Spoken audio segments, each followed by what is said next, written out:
আদর্শ পরিবার সম্পর্কে আলোচনা করেছেন।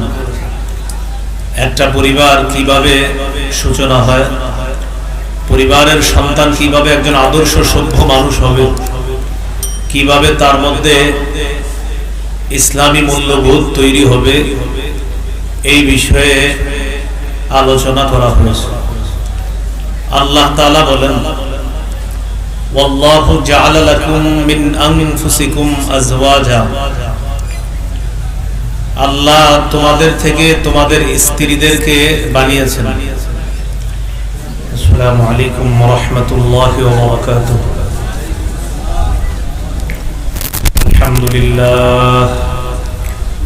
আলহামদুলিল্লাহি কাফা ওয়া সালামুন আলা ইবাদিহিল্লাযীনা ইসতাফা। أما بعد فأعوذ بالله من الشيطان الرجيم.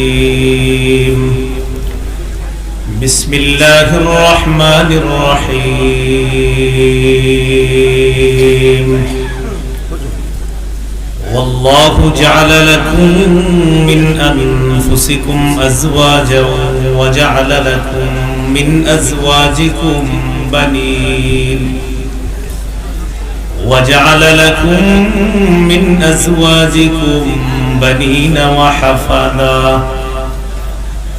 وقال رسول الله صلى الله عليه وسلم: تنكح المرأة لأربع: لمالها ولحسبها ولجمالها ولدينها فاظفر بذات الدين تربت يداك. أو كما قال عليه الصلاة والسلام. وقال عليه الصلاة والسلام: مروا أولادكم بالصلاة وهم أبناء 7 سنين واضربوهم عليها وهم أبناء 10 سنين. وقال عليه الصلاة والسلام: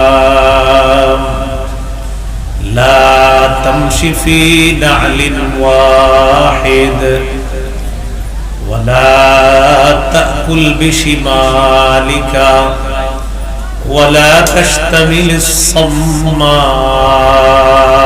الصماء ولا تضع إحدى رجليك على الأخرى إذا استلقيت. أو كما قال النبي عليه الصلاة والسلام. اللهم صل على محمد وعلى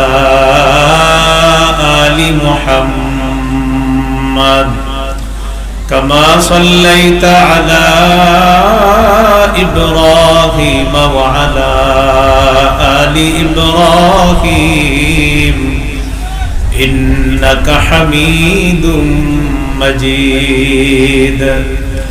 اللهم بارك على محمد وعلى آل محمد كما باركت على إبراهيم وعلى آل إبراهيم إنك حميد مجيد. اللهم إني أعوذ بك من شر لساني ومن شر سمعي ومن شر بصري ومن شر مني. বড়খাটুলা ঈদগাহ জামে মসজিদ ও যুব সমাজের উদ্যোগে দিলালপুর বাজিতপুর কিশোরগঞ্জের উদ্যোগে আয়োজিত ইসলামী মহাসম্মেলনের সভাপতি জনাব মোহাম্মদ শাহজাহান মিয়া, সভাপতি বড়খাটুলা ঈদগাহ জামে মসজিদ আলহাজ মুফতি আব্দুল আজিজ সদরে মোহতামিম দিলালপুর বাজার মাদ্রাসা, গুরুত্বপূর্ণ আলোচনা করেছেন উস্তাদে মুহতারাম হযরত মাওলানা মুফতি সাখাওয়াত হুসাইন রাজি দামাত বরকাতুহুল আলিয়া, শেখুল হাদিস আল্লামা আশরাফ আলী হরশপুরি হবিগঞ্জ, আরো উলামায়ে কেরাম আলোচনা করেছেন মাওলানা আব্দুল কাইয়ুম জামি, খতিব গোলাপ শাহ জামে মসজিদ, ঢাকা। উপস্থিত হযরত উলামায়ে কেরাম, মুসলমান ভাইরা, আল্লাহ তাআলার দরবারে শুকরিয়া আদায় করছি, আল্লাহ আমাদেরকে মাহফিলে উপস্থিত হওয়ার তৌফিক দান করেছেন বলি আলহামদুলিল্লাহ। আমি আপনাদের সামনে পবিত্র কোরআনের সূরা নাহলের একটি আয়াতে কারিমা তেলাওয়াত করেছি। রাসূলুল্লাহ সাল্লাল্লাহু আলাইহি সাল্লামের কয়েকটি হাদিস পেশ করেছি। যে আয়াতে কারিমা তেলাওয়াত করেছি, এই আয়াতে আল্লাহ তাআলা আদর্শ পরিবার সম্পর্কে আলোচনা করেছেন। একটা পরিবার কিভাবে সূচনা হয়, পরিবারের সন্তান কিভাবে একজন আদর্শ সভ্য মানুষ হবে, কিভাবে তার মধ্যে ইসলামী মূল্যবোধ তৈরি হবে, এই বিষয়ে আলোচনা করা হয়েছে। আল্লাহ তাআলা বলেন, ওয়াল্লাহু জাআলা লাকুম মিন আনফুসিকুম আজওয়াজা,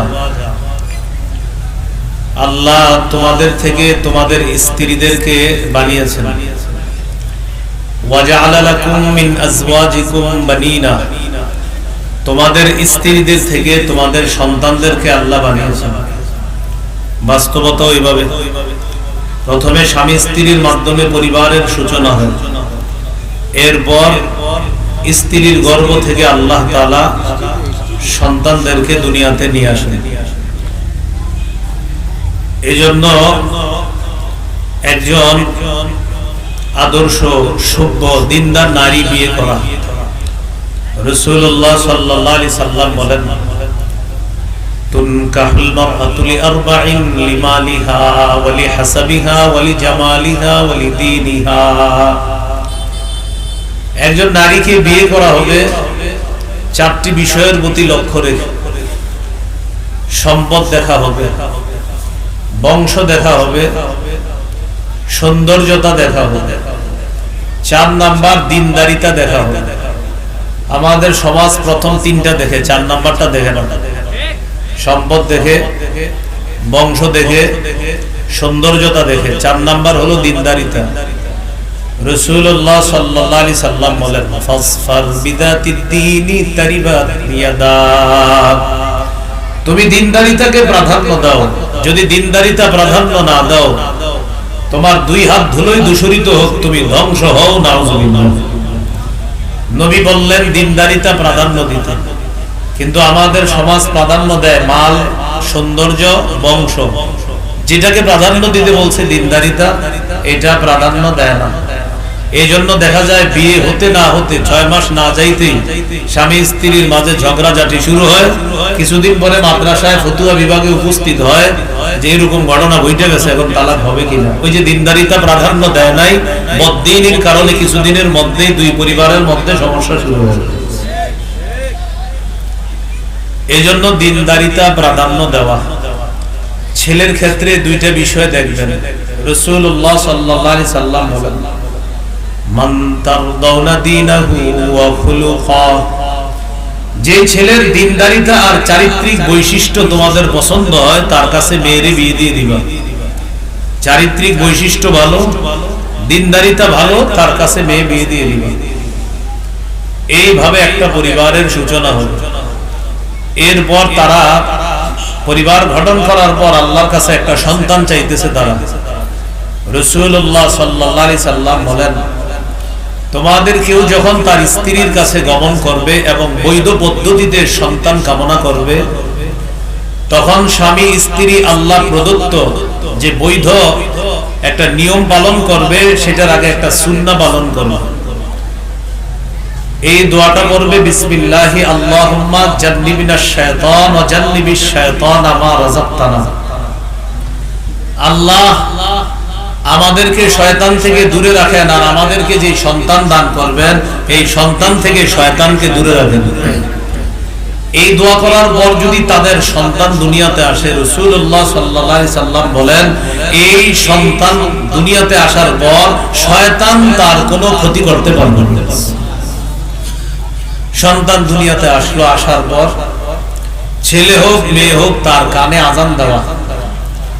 আমাদের সমাজ ছেলে হলে আজান দেয়, মেয়ে হইলে আজান দূরের কথা কাউরে জানায় না তার যে মেয়ে হইছে। সূরা নাহলের 58 নম্বর আয়াতে আল্লাহ বলেন, وَإِذَا بُشِّرَ أَحَدُهُم بِالْأُنثَى ظَلَّ وَجْهُهُ مُسْوَدًّا وَهُوَ كَظِيمٌ। কিছু মানুষ আছে তাদেরকে যখন কন্যা সন্তানের সুসংবাদ দেওয়া হয় তখন তাদের চেহারা কালো হয়ে যায় এবং কপাল কুঁচকায়। কন্যা হইল কেন? এই জন্য চেহারা কালো। ছেলে হইলে খুশি হয়, মেয়ে হইলে চেহারা কালো হয়ে যায়। কিন্তু মনে রাখতে হবে, ছেলে হোক মেয়ে হোক আজান দিতে হবে। আবু দাউদের হাদিস 5105 নম্বর হাদিস, উবাইদুল্লাহ ইবনে আবি রাফি থেকে বর্ণনা, তিনি বলেন, সামিআতু রাসূলুল্লাহি সাল্লাল্লাহু আলাইহি ওয়াসাল্লাম আযানা ফি উযুনিল হাসান ইবনে আলী হিনা ওয়ালাদাতহু ফাতিমাতু বিস-সালাহ। হযরত হাসান যেদিন জন্মগ্রহণ করলেন, আলী রাদিয়াল্লাহু তাআলা আনহুর ছেলে হযরত হাসান যেদিন ফাতেমা রাদিয়াল্লাহু তাআলা আনহার গর্ভ থেকে দুনিয়াতে আসলেন, আমি নবীকে দেখেছি, নবী হযরত হাসানের কানে মুখ লাগিয়ে নামাজে যে আযান দেই আমরা, ওই আযানটা হযরত হাসানের কানে স্বয়ং আল্লাহ নবী নিজেই দিয়েছেন। তাহলে সন্তান ছেলে হোক মেয়ে হোক, এক নাম্বার আযান দেওয়া, দুই নাম্বার তাহনিক করানো। তাহনিক কি জিনিস? খেজুর চাবাবে, চাবানোর পর এই চাবানো খেজুরের যে থুতুটা মুখে লাগবে, কোন আল্লাহওয়ালা বুজুর্গের মাধ্যমে ওই খেজুর চাবিয়ে এই চাবানো থুতুটা বাচ্চার মুখে প্রথম দিবে। সহিহ বুখারীর বর্ণনা 3909 নম্বর হাদিস, আসমা রাদিয়াল্লাহু তাআলা আনহার বর্ণনা, তিনি বলেন, আন্নাহা হামালাত বি আব্দুল্লাহ ইবনে জুবাইর, তিনি পেটে আব্দুল্লাহ ইবনে জুবাইর রাদিয়াল্লাহু তাআলা আনহুকে পেটে ধারণ করলেন। এর মানে তিনি সন্তান সম্ভবা। তো তিনি বলেন, খরজতু ওয়া আনা মুতিম্মুন, আমি মদিনায় হিজরতের উদ্দেশ্যে রওনা করলাম, আমি ছিলাম আসন্ন প্রসবা। আসন্ন প্রসবা মানে আমার সন্তান যে কোনো সময় হয়ে যাবে। রওনা করলাম, আতাইতুল মাদিনাতা, মদিনায় চলে আসলাম, নাযালতু বিকুবা, কুবায় অবতরণ করলাম। যে কুবায় আল্লাহ রাসূল সাল্লাল্লাহু আলাইহি সাল্লাম 14 দিন অবস্থান করেছেন, সেই কুবায় অবতরণ করলাম। ফাওয়ালাতুহু বিকুবা, আমি আমার সন্তান আব্দুল্লাহকে কুবায় প্রসব করলাম। মদিনায় গেলাম, কুবা নামক এলাকায় আমার সন্তান আব্দুল্লাহকে আমি প্রসব করলাম। আব্দুল্লাহকে প্রসব করার পর ফাতাইতু বিহিন নবী সাল্লাল্লাহু আলাইহি ওয়াসাল্লাম ফাওয়াদাতুহু ফি হাজরিহি, আমার ছেলেকে আল্লাহ রাসূলের কাছে নিয়ে আসলাম, আনার পর নবীর কোলে দিলাম আমার ছেলেকে। সুম্মা দাআ বিতামরা, রাসূলুল্লাহ সাল্লাল্লাহু আলাইহি সাল্লাম খেজুর আনলেন, ফামাদাহা, খেজুর চাবাইলেন। চাবানোর পর খেজুর চাবানো যে থুতুটা মুখের মধ্যে আছে, ওই থুতুটা আব্দুল্লাহর মুখের মধ্যে আল্লাহ রাসূল দিয়ে দিলেন। সুম্মা তাফালা ফি ফিহি, আল্লাহ রাসূলের চাবানো থুতু আব্দুল্লাহর মুখে দিয়ে দিলেন। আব্দুল্লাহ ইবনে জুবাইরের মা আসমা রাদিয়াল্লাহু তাআলা আনহা বলেন, ফাকানা আউওয়ালা শাইইন দাখালা জাওফা আব্দুল্লাহ রিকু রাসূলিল্লাহ সাল্লাল্লাহু আলাইহি সাল্লাম, আমার ছেলে আব্দুল্লাহর পেটে সর্বপ্রথম পৃথিবীর যে খাদ্যটা গিয়েছে সেটা হলো আল্লাহ রাসূলের থুতু মুবারক আমার ছেলের পেটে সর্বপ্রথম গিয়েছে। সুম্মা হান্নাকাহু বিতামরা, এরপর রাসূল সাল্লাল্লাহু আলাইহি সাল্লাম চাবানো খেজুরের সামান্য অংশ আমার ছেলের মুখের ভিতরে তালুর মধ্যে লাগিয়ে দিয়েছে। তাহলে মনে রাখবেন, তাহনিক বলা হয় খেজুর চাবানো থুতু প্রথমে বাচ্চার মুখে দিবে, এরপর চাবানো খেজুরের সামান্য অংশ বাচ্চার মুখের ভিতরের এই উপরের তালুর মধ্যে লাগায় দেওয়া, এটাকে বলা হয় তাহনিক। বাচ্চা হওয়ার পর 2 নম্বর করণীয়, অভিভাবক যারা এটা করবেন, ছেলে হোক মেয়ে হোক, কোন আল্লাহওয়ালা বুজুর্গের মুখ থেকে খেজুর চাবানো থুতুটা বা খেজুরের সামান্য অংশ বাচ্চার মুখে দেওয়ার চেষ্টা করবেন।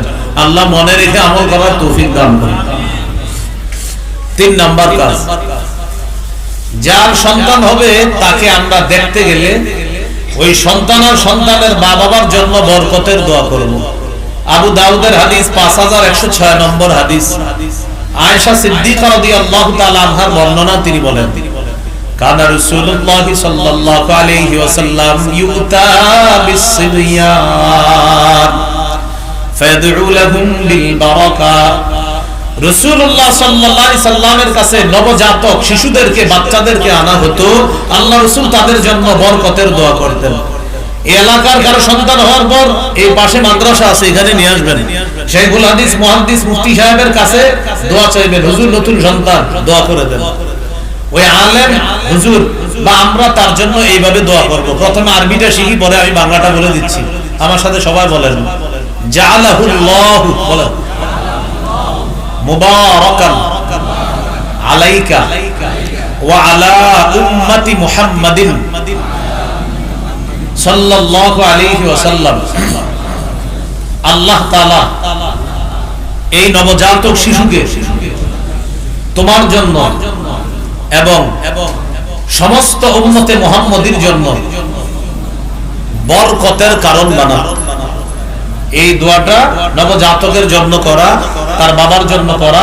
তোমার যে নবজাতক শিশু দুনিয়াতে আসছে, আল্লাহ তাআলা তোমার এই সন্তানকে তোমার জন্য আর গোটা উম্মতে মুহাম্মাদির জন্য যেন আল্লাহ বরকত বানায় দেয়, এই দোয়াটা আমরা যারা নবজাতককে দেখব তারা এই দোয়াটা করব। এটা হলো 3 নাম্বার।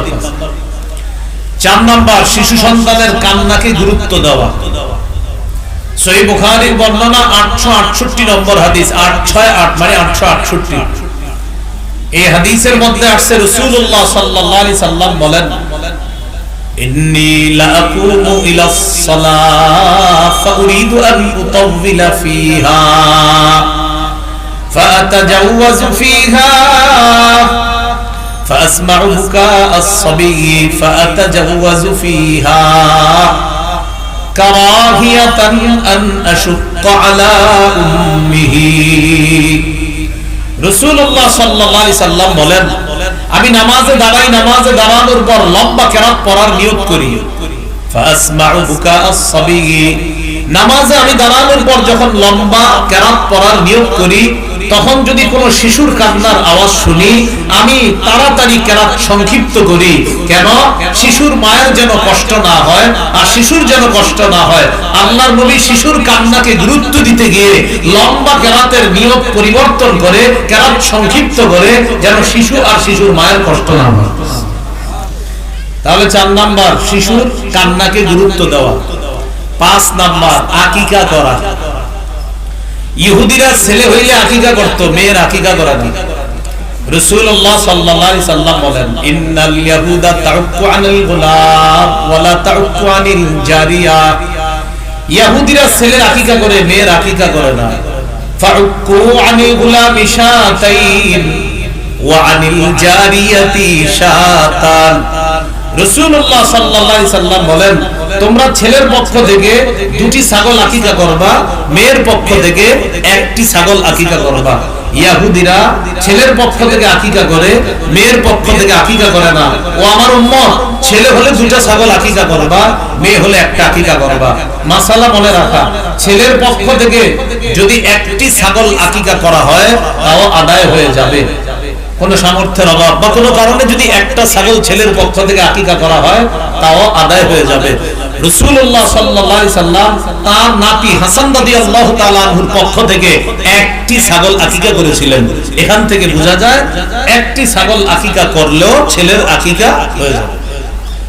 7ম দিনে আকিকা করার চেষ্টা করা। নাসাইর বর্ণনা 4220 নম্বর হাদিস। এই হাদিসের মধ্যে আছে রাসূলুল্লাহ সাল্লাল্লাহু আলাইহি সাল্লাম বলেন, কুল্লু গুলাবিন রাহিনুন বিআকিকাতিহি তুযবাহু আনহু ইয়াওমা সাবিহি। প্রত্যেক নবজাতক তার আকিকার সাথে আবদ্ধ থাকে। 7ম দিনে এই নবজাতকের পক্ষ থেকে পশু জবাই করা হবে। ওয়া ইউহলাকু রাসুহু, তার মাথা মুন্ডন করা হবে। ওয়া ইউসাম্মা, তার নাম রাখা হবে। তাহলে 7ম দিনে পশু জবাই করা, মাথা মুন্ডন করা, নাম রাখা। মাথা মুন্ডন করার ক্ষেত্রে একটা কথা আমরা সবাই মনে রাখবো, যেটা তিরমিজিতে আসছে 1519 নম্বর হাদিস। রাসূলুল্লাহ সাল্লাল্লাহু আলাইহি সাল্লাম তার মেয়ে ফাতেমা রাদিয়াল্লাহু তাআলা আনহাকে বললেন, ফাতেমা ইহলিকি রাসা, হাসানের মাথা মুন্ডন করার পর চুলগুলা ওজন করবা, ওয়া তাসাদ্দাকি বিজিনাতি শা'রিহি ফিদ্দাতান, হাসানের চুলগুলা সপ্তম দিনে মুন্ডন করার পর এই চুলগুলা ওজন করবা, ওজন করার পর সমপরিমাণ রূপা সদকা করে দিবা। আলী রাদিয়াল্লাহু তাআলা আনহু বলেন, ফাওয়াজানতুহু ফাকানা ওয়াজনুহু দিরহামান আও বা'দ দিরহাম, আমি আমার ছেলে হাসানের চুলগুলা ওজন করলাম, ওজন করার পর দেখি 1 দিরহাম অথবা 1 দিরহামের কাছাকাছি হয়েছে। আপনার সন্তানের নবজাতক শিশুর সপ্তম দিনের চুলটা একটা টিস্যুর মধ্যে রেখে দিবেন, বাজারে নিয়ে যাবেন, স্বর্ণকারের দোকানে গিয়ে বলবেন এই চুলের সাথে রূপার ওজন দাও। ওজন দেওয়ার পর যেই পরিমাণ রূপা হবে এই পরিমাণ রূপা সদকা করে দিবেন। যদি আপনি রূপা সদকা না করেন, সমপরিমাণ টাকা সদকা করে দিবেন। রূপা অথবা রূপার সমপরিমাণ টাকা সদকা করে দিবেন। এই হলো 5 নাম্বার কাজ, আকিকা করা। মাথা মুন্ডন করার ক্ষেত্রে একটা কথা মনে রাখা, কিছু অংশের চুল রাখা আর বাকি অংশ মুন্ডন করা এটা নিষেধ। আমার সাথে বলেন কাজা, বলেন সবাই বলেন কাজা। কাজা কাকে বলে বলতেছি আমি। নাহা রাসূলুল্লাহ সাল্লাল্লাহু আলাইহি ওয়াসাল্লাম আনিল কাজা, রাসূলুল্লাহ সাল্লাল্লাহু আলাইহি সাল্লাম কাজা করতে নিষেধ করেছেন। কাজা কি জিনিস? নবী বলেন আইয়ুহলাকা রাসুহু মাকানুন ওয়া ইউতরাকা মাকান, কিছু অংশের চুল রাখা আর কিছু অংশ মুন্ডন করা, এটাকে বলা হয় কাজা। আমাদের শিশুরা কাজা না করলেও ইদানিং কালে বড়রা কাজা করে। অনেক ছেলেরা মোটরসাইকেল চালায়, দেখবেন কিছু চুল আছে আর কিছু চুল নাই, এটাকে বলা হয় কাজা। এটা নিষেধ, এটা করা যাবে না। কেমন দেখা যায়, চুল কিছু রাখে আর চুল নাই, কোথায় যায়, এই কাজা করা নিষেধ। তাহলে 5 নাম্বার আকিকা করা। 6 নাম্বার সুন্দর নাম রাখা, এটা গুরুত্বপূর্ণ বিষয়। আন্দাজি খালি নাম রেখে দিয়েন না, আলেমদের সাথে পরামর্শ করে নাম রাখবেন। আব্দুল্লাহ ইবনে আব্বাস রাদিয়াল্লাহু তাআলা আনহুমার বর্ণনা, তিনি বলেন সাহাবায়ে কেরাম রাসূলুল্লাহ সাল্লাল্লাহু আলাইহি সাল্লামকে জিজ্ঞাসা করলেন, قد علمنا حق الوالد فما حق الولد يا رسول الله, ওগো আল্লাহর রাসূল, আমরা পিতামাতার হক জানি, ছেলেমেয়ের হক কি আপনার কাছে জানতে চাই। পিতামাতার হক তো অনেক ওয়াজ জানি আমরা, কিন্তু ছেলেমেয়ের হক কি একটা বাবার জন্য এটা জানতে চাই। فقال رسول الله صلى الله عليه وسلم أن يحسن اسما ويحسن أدبا, একটা নবজাতক তার বাবা মায়ের কাছে পাওনা, এই নবজাতকের সুন্দর নাম রাখবে আর তাকে সুন্দর শিষ্টাচার শিক্ষা দিয়ে তাকে বড় করবে, এটা একজন শিশু তার মা বাবার কাছে পাওনা। যারা ছোটবেলা থেকে তাকে জিন্সের প্যান্ট পরান আর শার্ট পরান, একটা বাচ্চা মেয়েকে আপনি প্যান্ট পরালেন আর শার্ট পরালেন, এটা কি আপনার সন্তান আপনার কাছে পাওনা? বলেন সবাই। জিনা আসতে হয়েছে, বলেন সবাই। যারা পড়ান তারাও বলেন এটা কি আপনার কাছে পাওনা? নবী বলছে শিষ্টাচার শিক্ষা দেওয়া, এটা পাওনা। সুন্দর নাম কেন রাখবেন, একটা হাদিস শুনলে বিষয়টা বুঝে আসবে। আগে আমার সাথে বলেন হাজনুন, অর্থ দুঃখ। বলেন তো হাজনুন অর্থ কি? এক ব্যক্তির নাম হাজনুন। সহিহ বুখারী 6193 নম্বর হাদিস। সহিহ বুখারী 6193 নম্বর হাদিস। সাঈদ ইবনে মুসাইয়্যিব রাহমাতুল্লাহি আলাইহি, তার দাদার নাম হাজনুন, অনেক বড় আলেম, অনেক বড় তাবী। তিনি বলেন আমার দাদা হাজনুন কাদিমা আলা রাসূলিল্লাহ সাল্লাল্লাহু আলাইহি সাল্লাম, আমার দাদা হাজনুন মানে দুঃখ, নবীজির কাছে গেছে। আমার দাদার নাম হাজনুন, আমার দাদা নবীজির কাছে গেছে। যাওয়ার পর রাসূলুল্লাহ সাল্লাল্লাহু আলাইহি সাল্লাম আমার দাদাকে জিজ্ঞাসা করলেন, মাসমুকা, তোমার নাম কি? আমার দাদা বললেন হাজনুন, আমার নাম দুঃখ, মানে হাজনুন মানে দুঃখ। নবীজি বললেন না না, লা বাল আনতা সাহলুন, তুমি সাহলুন, তুমি সহজ, তুমি ভালো, কি নাম রাখছো? দুঃখ, নাম পাল্টাও। ওই ব্যক্তি জবাব দিলেন, মা আনা বিমুগাইরিন ইসমান সাম্মানি আবি, আমার আব্বা আমার যেই নাম রাখছে এই নাম আমি পরিবর্তন করব না। আমাদের সমাজে এমন মানুষ আছে একটা আজাইরা নাম রাখে, আলেম ওলামারা যদি বলে ভাই এই নাম রাখেন না, না আব্বার দাদা রাখছে, এটা পাল্টাইতে পারবো না। তো নবীজি বললেন তোমার নাম কি? কয় হাজনুন মানে দুঃখ। নবীজি বললেন না কি দুঃখ, সাহলুন নাম রাখো। তিনি বললেন আমি আমার আব্বার নাম পাল্টাতে পারবো না, নাম পাল্টান নাই। না পাল্টানোর কারণে সাঈদ ইবনুল মুসাইয়াব তিনি বলেন, ফামা জালাতিল হুজুনাতু ফিনা বাদু, আমার দাদা নাম না পাল্টানোর কারণে আমাদের বংশে সদা সর্বদা দুঃখ লেগেই থাকতো, দুঃখ লেগেই থাকতো। নবী বলছিলেন নামটা পাল্টাও, পাল্টায় না। আমার দাদার নামের এই প্রভাব পরবর্তী প্রজন্ম ভোগ করতে হয়েছে, আমাদের বংশে খালি দুঃখ লেগে থাকতো। তাহলে বোঝা গেল নামের প্রভাব আছে। নামের কি আছে? প্রভাব। এই যে দেখেন নামের প্রভাব আছে। নবী বললেন কি নাম? দুঃখ। নাম পাল্টাও, পাল্টায় নাই। বংশে সারা জীবন দুঃখ লেগেছিল। এই জন্য সুন্দর নাম রাখা। 6 নাম্বার। 7 নাম্বার, উপনামে শিশুকে ডাকা। উপনাম কাকে বলে? আবুল কাসেম, আবু উমাইর, এগুলার বলে উপনাম। তো এগুলো একটা সুন্নাহ, কিন্তু আমাদের দেশে এই সুন্নাহগুলো পালন হয় না। আবু দাউদের হাদিস, রাসূলুল্লাহ সাল্লাল্লাহু আলাইহি সাল্লামের সাহাবী আনাস রাদিয়াল্লাহু তাআলা আনহু বলেন, আমার একটা ছোট ভাই আছে, তার নাম হলো আবু উমাইর, তার উপনাম ইউকান্না আবা উমাইর, আমার ছোট ভাইয়ের উপনাম হলো আবু উমাইর। আবু দাউদে হাদিসটা আছে, 1162 নম্বর হাদিস। ওয়া কানা লাহু লুগারুন, আমার ছোট ভাইয়ের একটা পাখি ছিল, ছোট্ট পাখি। ফামাতা লুগারুহু, আমার ভাইয়ের ছোট পাখিটা মারা গেছে। রাসূলুল্লাহ সাল্লাল্লাহু আলাইহি সাল্লাম আমাদের বাসায় আসলেন, আসার পর দেখে তার মনটা খারাপ। কার? আমার ছোট ভাইয়ের মনটা খারাপ। তার নাম আবু উমাইর, মানে তার উপনাম আবু উমাইর। নবীজি যখন তাকে দেখলেন, রাআহু হাজিনান, সে ব্যথিত, তার মন খারাপ। নবীজি বললেন, কি ব্যাপার, তার কি হয়েছে, মন খারাপ কেন? তো বলা হলো, হুজুর মাতা লুগারুন, তার যে ছোট্ট পাখিটা ছিল এই পাখিটা মারা গেছে। فقال رسول الله صلى الله عليه وسلم يا أبا عمير ما فعل النغير, নবীজি বললেন, ও আবু উমাইর, নুগাইর কি করলো? নুগাইরের কি হলো? নুগাইর মানে ছোট্ট পাখি। নবী নামটা মিলায়া বললেন, দেখেন, ইয়া আবা উমাইর মা ফাআলান নুগাইর, কি সুন্দরভাবে মিলায়া বলছে। কেন? ওই শিশুটাকে হাসানোর চেষ্টা করলেন, মন খারাপ, পাখি মারা গেছে তো, তাই নবীজি বললেন, ও আবু উমাইর মা ফাআলান নুগাইর, নুগাইর কি করছে, নুগাইর কি হয়েছে, এটা বইলা তাকে একটু সান্ত্বনা দেওয়ার চেষ্টা করছে। এখানে দেখেন উপনাম আবু উমাইর, এই উপনামে শিশুকে ডাকা, এটাও শিশুর একটা অধিকার। 8 নাম্বার, শিশু বারবার পড়ে গেলে তাকে বারবার পড়তে দিবেন না, বলে নিবেন এত বড় কইরা তার হাঁটুতে ব্যথা পাইতে পারে, এই বারবার পড়ে যাওয়ার কারণে হাঁটুতে ব্যথা পেলে সে কষ্ট পাবে, এজন্য বারবার পড়তে দিবেন না। আপনি ওরে হাঁটা শিখাইতেছেন, তো এখন এত দূর থেকে বলছেন আব্বু আসো, হাঁটতে হাঁটতে আসো, আম্মু আসো, তো এত দূর থেকে আসতে আসতে সে বারবার পড়ে যায়। এইভাবে কষ্ট না দেওয়া, মোটামুটি একটা রেঞ্জের মধ্যে রেখে হাঁটা শিখানো। অনেক সময় শিশুরা হাঁটা শিখার পর কি করে, কিছু হাইটা আবার পরে, আবার হাঁটে আবার পরে, এই ক্ষেত্রেও লক্ষ্য রাখা। নবীজি সাল্লাল্লাহু আলাইহি সাল্লাম ভাষণ দিতেছে মসজিদে, খুতবা দিতেছে জুমার দিন। হাসান হুসাইন মসজিদে আসছে, ফায়াসুরানি ওয়া ইয়াকুমান, হাসান হুসাইন বারবার পড়ে যায় আবার দাঁড়ায়, আবার পড়ে যায় আবার দাঁড়ায়। নবী খুতবা বন্ধ করে আখাযাহুমা, নাতি দুইজনকে জড়ায়া ধরলেন। দুইজনকে জড়ায়া ধরার পর আল্লাহ রাসূল সাল্লাল্লাহু আলাইহি সাল্লাম সাইদা বিহিমাল মিম্বার, দুই নাতিকে কোলে নিয়ে মিম্বরে গিয়ে বাকি খুতবা শেষ করছে। এখান থেকে কি বোঝা যায়, হাঁটা শিখার পর একটু খেয়াল রাখা, যেন বেশি পড়ে না যায়। হাঁটতেছে পড়তেছে, হাঁটতেছে পড়তেছে, বেশি পড়তে দিয়ে না, ব্যথা পাইতে পারে। আল্লাহ রাসূল সাল্লাল্লাহু আলাইহি সাল্লাম নাতি দুইজনকে দেখতেছে, ওরা খালি বারবার হাঁটে পড়ে, হাঁটে পড়ে। নবীজি খুতবা বন্ধ করে তাদেরকে কোলে নিয়ে বাকি খুতবা ওই অবস্থা আল্লাহ রাসূল শেষ করছে। এই হলো 8 নাম্বার।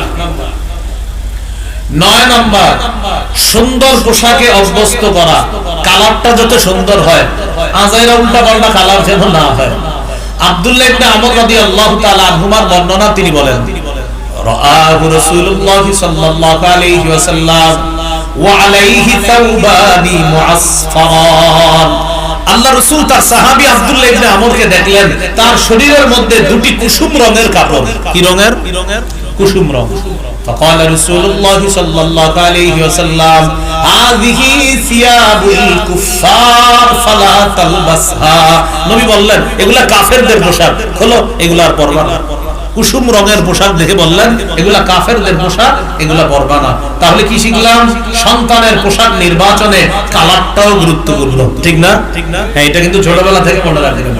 10 নাম্বার, এটা আমার সাথে একটু বলেন, সবাই বলেন, বলেন, এমন পোশাকে বলেন শিশুকে অভ্যস্ত করা যেই পোশাক সতর ঢেকে রাখে, শিশুর সতর না ঢাকলে তো গুনাহ হবে না, কিন্তু ওরে শিখাতে হবে ছোটবেলা থেকে যে সতর ঢাকতে হয়, এমন পোশাকে তাকে অভ্যস্ত করা।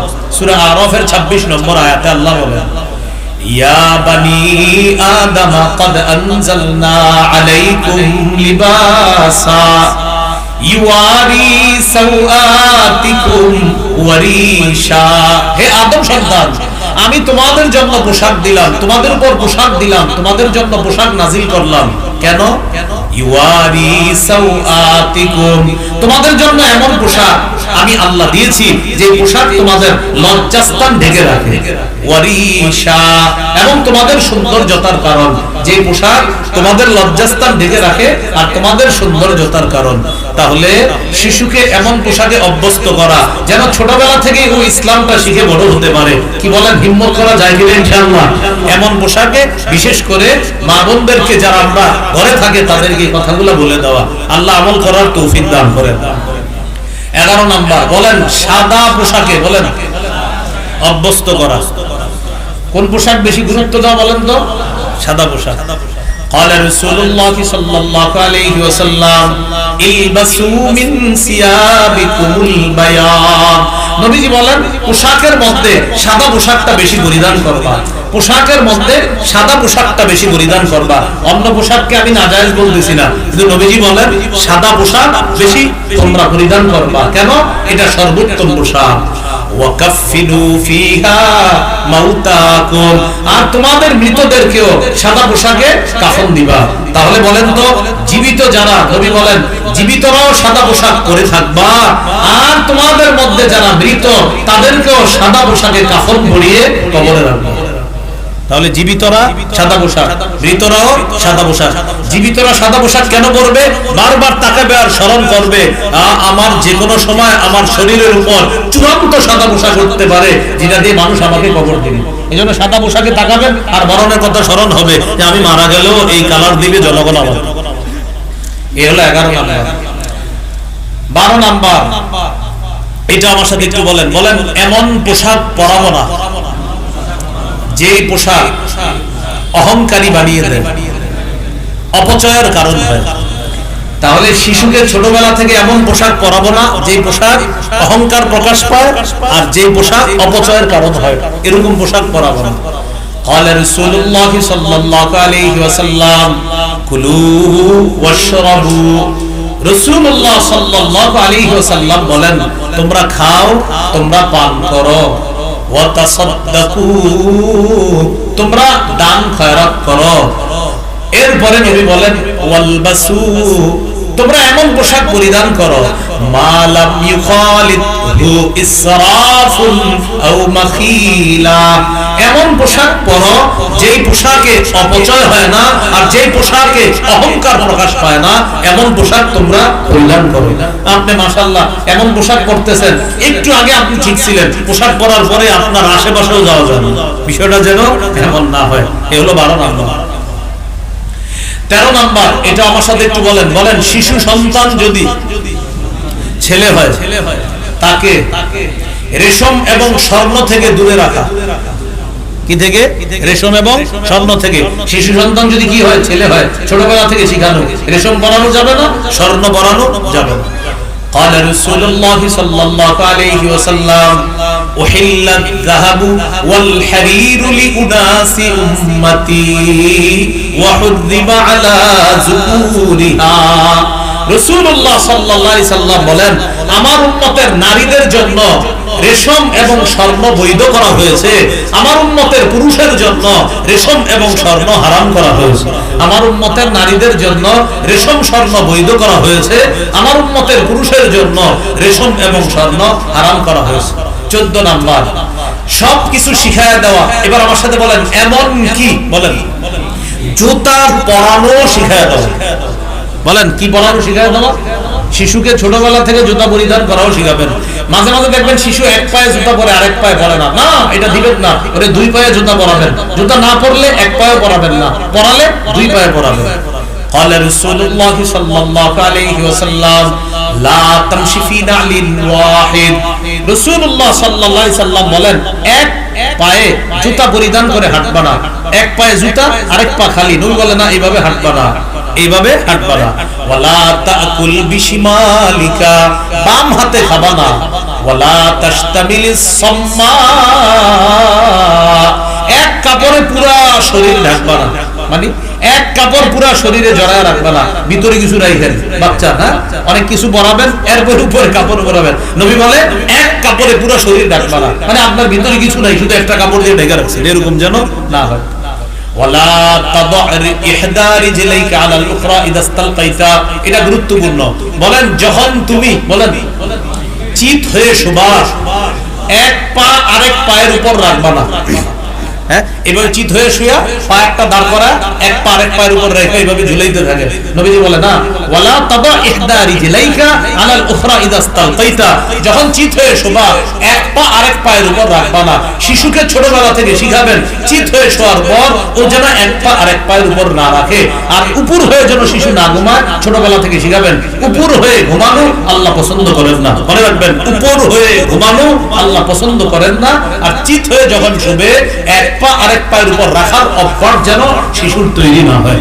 শিশুর কি বড়রাই কাজ করে, শোয়ার পরে মাশাআল্লাহ টায়ার্ড লাগতেছে, এই জন্য এক পা আরেক পায়ের উপর দিয়ে মোবাইলে কথা বলতে, এটা করা যাবে না। এগুলো 14 নম্বর। 15 নম্বর, শিশুকে ছোটবেলা থেকে ডান দিকে সব করা শিক্ষা দেওয়া। বুখারীর বর্ণনা 168 নম্বর হাদিস, রাসূলুল্লাহ সাল্লাল্লাহু আলাইহি ওয়াসাল্লামের সব কাজ ছিল ডান দিক থেকে। আয়েশা সিদ্দিকা রাদিয়াল্লাহু তাআলা আনহার বর্ণনা, তিনি বলেন কানা রাসূলুল্লাহ সাল্লাল্লাহু আলাইহি ওয়াসাল্লাম ইউজিবুহু তায়াম্মুনু ফিত তানাউলি, আল্লাহ রাসূল জুতা পরিধান করতেন, আগে ডান পায়ে জুতা পরতেন। ওয়া তারাজ্জুলি, চিরুনি দিয়ে মাথা যখন আশ্রাইতেন, চুল আশ্রানোর সময় আগে ডান দিকে করতেন।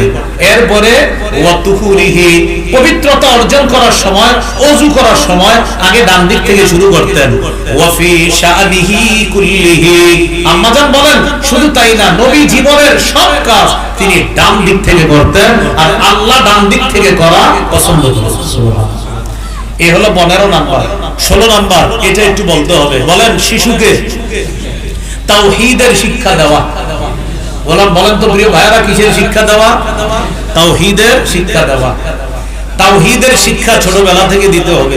ও বুঝুক আর না বুঝুক, প্রথমে ওর মাথায় ঢুকায় দেন আল্লাহ ছাড়া কোনো ইলাহ নাই, তুমি যেখানে থাকো আল্লাহকে স্মরণ করবা। এটা আগে ওরে তোতা পাখির মতো মুখস্থ করা, বুঝজ্ঞান হওয়ার পর বুঝাই দিবেন।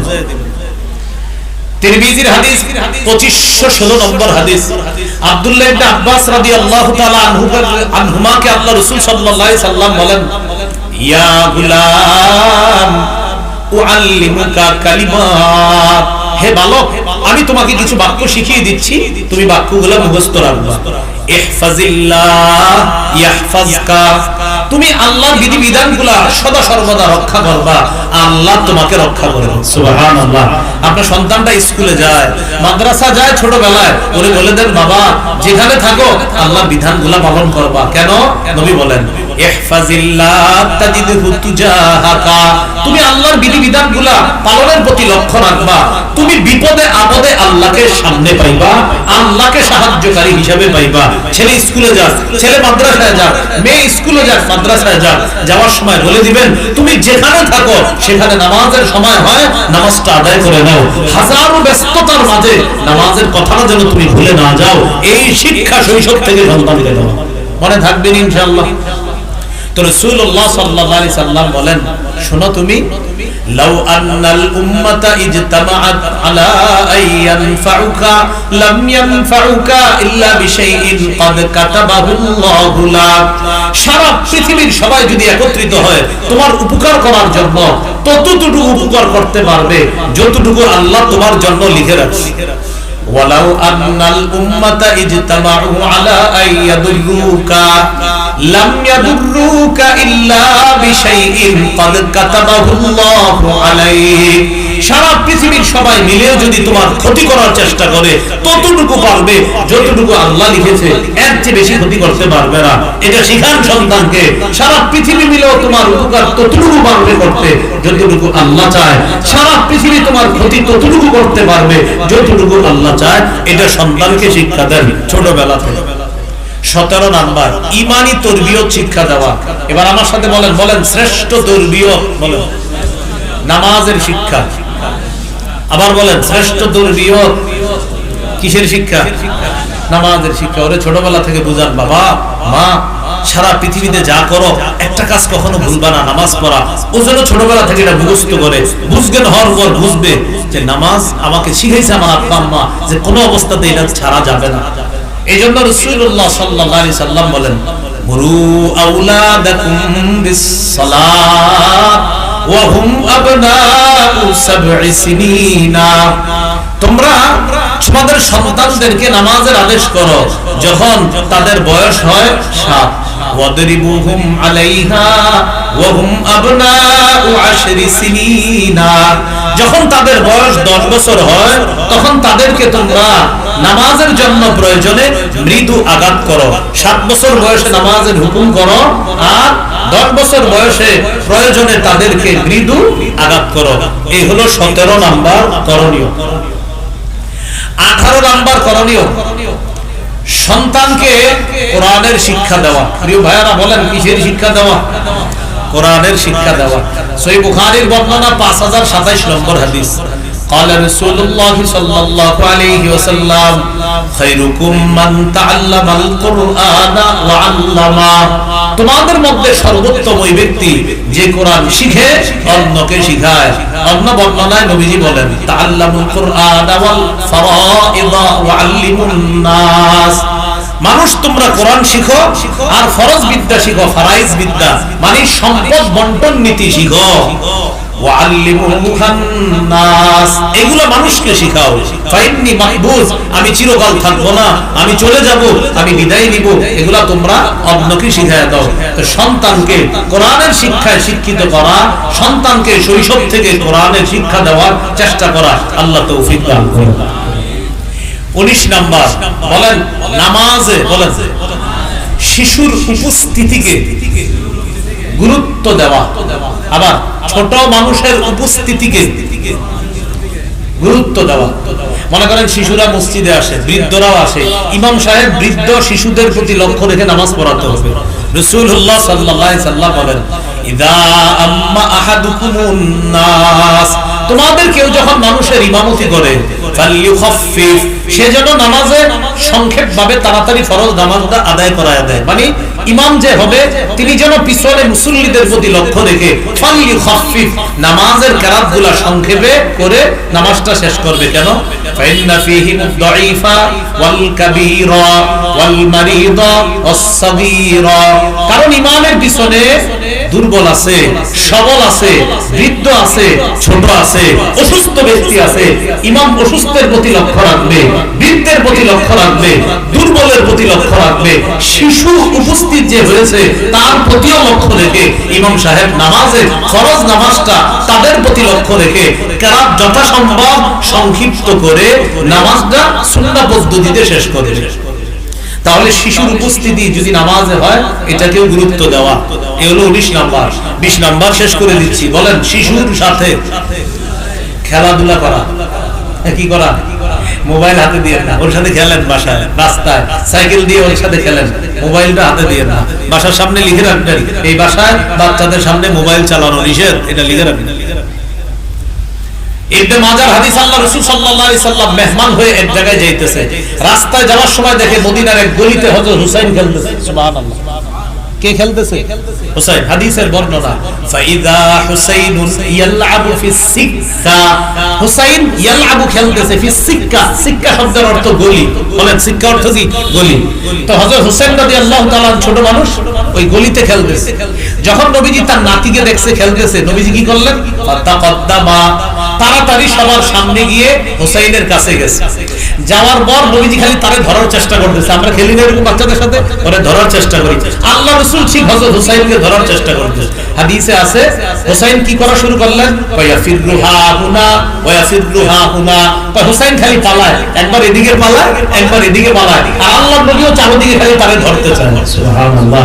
ওয়ায়ুদাহিকুহু, আল্লাহ রাসূল খালি হাসাইতেছে, নিজেও হাসতেছে, হুসাইনকেও হাসাইতেছে। হুসাইন হাসি দিয়ে একবার এদিকে পালায়, আরেকবার আরেক দিকে পালায়। তো নবীজিও তার নাতির সাথে এইভাবে হুসাইন রাদিয়াল্লাহু তাআলা আনহুর সাথে হাসতেছে আর নাতিকে ধরার চেষ্টা করতেছে। এক পর্যায়ে নাতিকে আল্লাহ রাসূল আখাযাহু, ধরে ফেললেন। ধরে আল্লাহ রাসূল তার নাতিকে চুমা দিলেন। তাহলে শিশুর সাথে খেলা। আল্লাহ রাসূল সাল্লাল্লাহু আলাইহি সাল্লাম মদিনার গলিতে যখন তার নাতিকে দেখলেন যে তার নাতি খেলতেছে, নবীজিও তাড়াতাড়ি সামনে গেলেন, তার নাতিকে ধরার চেষ্টা করতেছে। রাসূলুল্লাহ সাল্লাল্লাহু আলাইহি সাল্লামকে দেখা নাতি হুসাইন রাদিয়াল্লাহু তাআলা আনহু একবার এদিকে দৌড়ায় আর একবার ওদিকে দৌড়ায়, নবীজিও এইভাবে দৌড়াইতে দৌড়াইতে নাতিকে ধরে আনছে। এইভাবে বাচ্চার সাথে খেলাধুলা করা। কয়টা বললাম? 20টা বললাম। কয়টা? 20টা। আমার সংকলন করা আছে প্রায় 64টা। 20টা বললাম, এতটুকুই থাক আজকে পর্যন্তই। আলোচনার কথা ছিল 10টা থেকে, আমি কিন্তু 10টার আগে এসেছি আপনাদের এলাকায়। 9টা 15তে এসেছি আপনাদেরই বাজিতপুরে। আমি পূর্ণ বয়ান শুনেছি। আপনাদের এই এলাকায় এসেছি 10টা 15 মিনিট আগে। আমার বয়ান ছিল 10টা থেকে, কোনো কারণবশত হয় নাই। আমি পুরা আলোচনা শুনছি, হরসপুরি সাহেবের আলোচনা শুনছি, আমার উস্তাদে মোহতারামের আলোচনা পুরাটাই শুনেছি, শোনার তৌফিক হয়েছে। যাক, কোনো কারণবশত এখন অনেক রাত হয়ে গেছে, যাইতে যাইতে ইনশাআল্লাহ আশাবাদী ফজর হবে। দোয়া চাই আল্লাহর কাছে, আপনাদের কাছে দোয়া চাই আল্লাহ তাআলা যেন সুস্থতার সাথে গন্তব্যে পৌঁছায় দেয়। তো যে বিষয়টা বলছিলাম, 64টা অধিকার শিশুর। কয়টা বলেন? কয়টা বলছি? কয়টা? 20টা। বাকি রইল কয়টা? 44টা। কয়টা বাকি? 44টা। আমার একটা সংকলন আছে মিম্বর আমানত, 1 নম্বর খণ্ডটা সবাই সংগ্রহ করে নেবেন, যদি ওনার কাছে থাকে। ড্রাইভার ভাই নিয়ে আসছে 1 নম্বর খণ্ড মিম্বর আমানত, 64টা অধিকার একদম ওখানে বিস্তারিত লেখা আছে। ওলামায়ে হযরত সহ সবাই এটা সংগ্রহ করে নিয়েন, অথবা অনলাইন থেকে সংগ্রহ করে নেবেন। অনলাইনে লিখবেন মিম্বর আমানত 1 থেকে 10 খণ্ডের কিতাব। প্রথম খণ্ডটা হলো সন্তানের 64টা অধিকার। আজকে বলবো যারা পারেন সবাই কিতাবটা সংগ্রহ করে নেন। কয়টা আছে ওদের কাছে আমার জানা নাই, তো যে কয়টা আছে আপনারা দেখেন সংগ্রহ করে নেন। এই অধিকারগুলো আপনি আর আপনার স্ত্রী দুজন পুরো মুখস্থ করে ফেলবেন। এইভাবে সন্তানকে ছোটবেলা থেকে বড় করবেন, ইসলামী সভ্যতায় আদর্শে সন্তানকে বড় করার চেষ্টা করবেন। আল্লাহ তৌফিক দান করেন। আলহামদুলিল্লাহি রাব্বিল আলামিন والعاقبة للمتقين والصلاة والسلام على سيد الأنبياء والمرسلين وعلى آله وأصحابه أجمعين. ربنا ظلمنا أنفسنا وإن لم تغفر لنا وترحمنا لنكونن من الخاسرين. رب ارحمهما كما ربياني صغيرا. আল্লাহ মাহফিলকে আপনি কবুল করেন, জিন্দেগীর সমস্ত গুনাহ খাতাগুলো maaf করে দেন, ঈমান ইসলামের উপর অটল থাকার তৌফিক দান করেন, হেদায়েতের উপর অটল থাকার তৌফিক দান করেন। আল্লাহ মাহফিলকে আপনি কবুল করে নেন। সভাপতি, সহসভাপতি, এই মাহফিলের আয়োজক, যুব শ্রেণী সহ যারা, আল্লাহ ছোট বড় উলামায়ে কেরাম সহ ইমাম খতিব যারাই মাহফিলের সাথে সম্পৃক্ত আছে, মাওলা মুতাআল্লিকিন মুহিব্বিন সকলকে জাযায়ে খায়র দান করেন।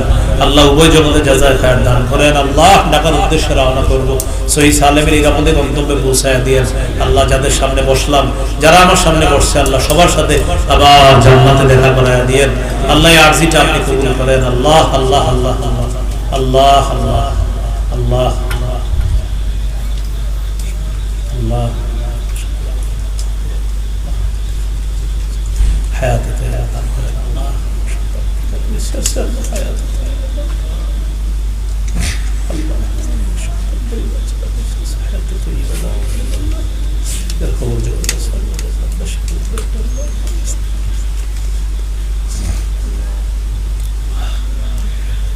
আল্লাহ ফিলিস্তিনের শত্রুদেরকে খতম করে দেন।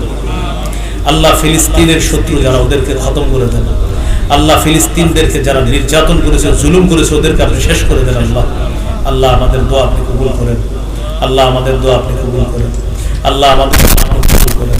আল্লাহ আমাদের দোয়া আপনি কবুল করেন। এদেশে ইসলামী হুকুমত তৈরি করে দেন। আল্লাহ আল্লাহ এদেশে এমন একজন শাসক তৈরি করেন যিনি মৌলিক 4টি কাজে গুরুত্ব দিবে আর মৌলিক 10টি গুণের অধিকারী হবে, এমন একজন আদর্শ ন্যায় করার পুরুষ শাসক তৈরি করে দেন। আল্লাহ আল্লাহ কিয়ামতের আগে দেশে যেন আর কখনো কোনো নারী শাসক না হয়। আল্লাহ আল্লাহ আমাদের এই দোয়া আরজি আপনি কবুল করে নেন। আল্লাহ ইসলামী খেলাফতেই শান্তি আনতে পারে, বিষয়টা যেন মুসলমান সবাই বুঝতে পারে। আল্লাহ তৌফিক দান করেন। মুসলমানরা যেন আল্লাহ আস্তে আস্তে খেলাফতের দিকে এগিয়ে যেতে পারে, মুসলমানরা এদিকে যেন এগিয়ে যেতে পারে। আল্লাহ তৌফিক দান করেন।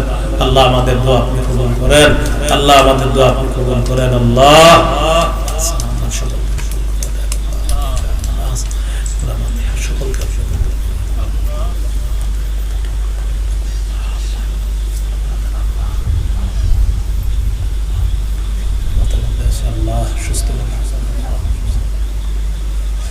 আল্লাহর মাসাজিদ মাদারিস গুলো আপনি কবুল করে নেন। আইম্মে মাসাজিদ, মুহতামিমিন মাদারিস, উলামা, তুলাবা, সুলাহা ওয়া সকলকে আপনি কবুল করেন।